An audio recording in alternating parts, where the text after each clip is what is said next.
Bonsoir à tous et bienvenue dans ce point de l'actualité ce samedi. Le vice-président de la République, Tiemoko Melie-Kone, a poursuivi sa tournée dans le handball. Il a visité les hôpitaux généraux de Niakara et Tafiré, mais avant, il était sur le chantier de bitumage de la route Niakara-Tortia d'un coût total de 48,7 milliards de francs CFA. Les travaux ont débuté en avril dernier. On fait le point avec Alexis Ouedraogo. Troisième étape de la visite du vice-président ce samedi dans le handball, Niakara-Madougou.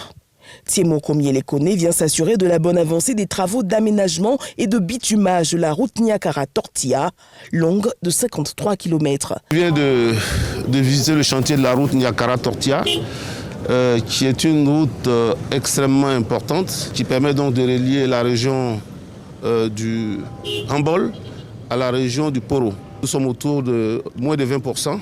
Le coût du projet, c'est autour de 48 milliards. Mais les travaux avancent bien et nous pensons que d'ici maximum une vingtaine de mois, donc le chantier sera livré. Entamé en avril dernier, l'ouvrage doit être livré en septembre 2026. Quand le président de la République est passé ici, c'est une promesse qu'il a faite. Deuxièmement, la ville de Tortia, la région de Tortia a toujours été considérée comme une zone diamantifère. Et partout où nous avons des minerais à exploiter, il faut que la route conduise ceux qui doivent le faire aux endroits indiqués. Donc c'est une promesse du président de la République qui a été lancée.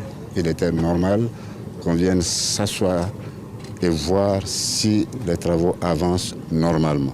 Ces travaux avancent normalement et nous pensons que dans quelques mois, nous viendrons pour l'inaugurer pour le bonheur des populations de la région. Deux autres visites, celle de l'hôpital général de Niakara et de l'hôpital en chantier de Tafiré. La région du handball est une région très vaste et qui reçoit énormément de monde sur l'hôpital de Katiola, qui n'était pas en très bon état. Donc le chef d'État avait décidé déjà de réhabiliter et de construire un nouvel hôpital, un nouveau CHR qui est en cours.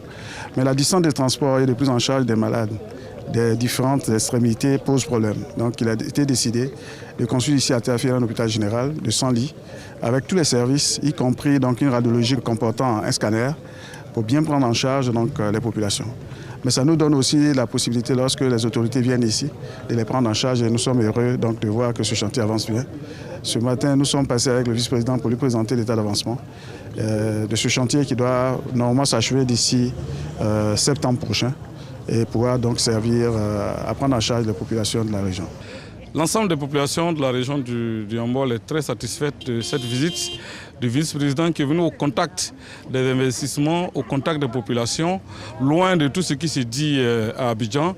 Il est venu constater qu'en matière de voirie, en matière de santé, en matière d'adduction d'eau potable, il y a des avancées notables depuis quelques années ici dans notre région du handball. Et vous avez dû voir la ferveur populaire autour donc, de cette visite. La visite du vice-président dans le handball prend fin ce dimanche à Tafiré.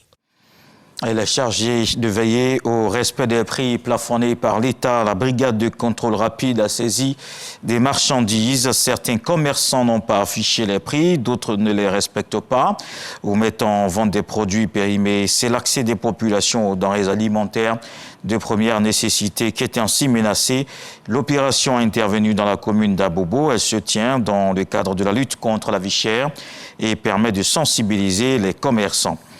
Dans le reste de l'actualité, en République démocratique du Congo, la situation sécuritaire toujours tendue ce samedi dans les environs de Goma. Les combats opposent depuis plusieurs jours l'armée congolaise au groupe M23. Le président Félix Tshisekedi a tenu hier un conseil de défense. Il a demandé à ses responsables militaires de repousser l'agresseur loin de Goma. L'Union africaine a appelé samedi à la cessation immédiate des combats. L'Union européenne pointe du doigt la responsabilité du Rwanda. Selon l'ONU, plus de 400 000 personnes ont été déplacées par les combats depuis le début de ce mois de janvier. Les hôpitaux sont saturés par les blessés des militaires, mais aussi des civils. À Gaza, des bus transportant des détenus palestiniens ont quitté 2 prisons palestiniennes à la mi-journée. Un groupe de 70 prisonniers a gagné l'Égypte. Le Hamas, de son côté, a relâché plus tôt dans la matinée 4 soldates israéliennes qui ont retrouvé leur famille. Elles sont rentrées dans leur pays à la mi-journée après 477 jours de captivité à Gaza. Le cessez-le-feu tient toujours et comme le stipule l'accord, au 7e jour, Israël doit libérer 200 détenus palestiniens. Le Premier ministre israélien Benjamin Netanyahou a salué le retour en Israël des 4 soldats.